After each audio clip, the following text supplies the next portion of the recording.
I haven't drink a coffee. Second coffee. Oh, your days of coffee are done. How do you feel today? Nervous, excited, and David Toborowski adjusted the thermostat in their Scottsdale, Arizona home for the third time that morning. "You sure you're not too hot?" he called out to Annie, who was curled up on the couch in a plush pink robe, scrolling through IVF support forums on her phone. "I'm fine," Annie replied, her Thai accent soft and tinged with nerves. "But I think my heart is too warm, not my body." David smiled as he walked over, sitting beside her. "That's because we're about to change our lives." TLC cameras began rolling. "David and I are ready to start a family," Annie said directly into the confessional. "After everything we've been through, his health, our long distance, money problems, we finally have a stable life. But time is our challenge now." David. Here's our plan this morning. We're going to go in there in a few minutes and extract the eggs before the ovulation occurs. And what's the next step after the egg retrieval? Now in his mid-50s, looked at Annie with admiration. She was nearly 30, vibrant, and full of life, but their journey to parenthood would be anything but typical. The fertility clinic was sleek and modern. Dr. Nadia Espinoza, a leading reproductive endocrinologist, welcomed them with a professional yet compassionate tone.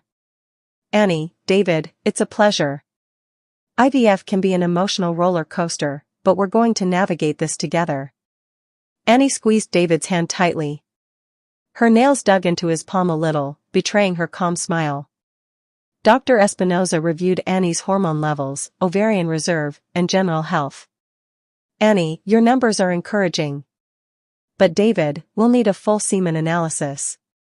At your age, quality may be a concern." David nodded.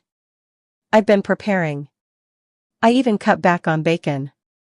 Everyone chuckled, breaking the tension. But beneath the humor lay a deep-rooted fear: what if it didn't work? A week later, Annie began hormone injections. The first night, David watched a tutorial on YouTube 5 times before attempting to administer the shot. "Ouch!" Annie yelped as the needle slipped. Sorry. My hands were sweaty." David panicked. The moment was chaotic, but their laughter afterward was genuine. TLC producers knew this was gold, the kind of unscripted, emotional vulnerability that endeared fans to David and Annie from day one. In her diary cam, Annie confessed, "The shots hurt, but what hurts more is thinking this might not work. I want to see David hold our baby. I want our love to grow into a little human." We fertilized with my sperm. we got some embryo. We have some embryos. Of the 20 eggs, we had 12 embryos. News of their IVF journey rippled back to Thailand. Annie's family called every night. Her younger brother asked, "What if the baby is American and doesn't want to eat Thai food?" Her grandmother, always blunt, said, "You are strong like your mother.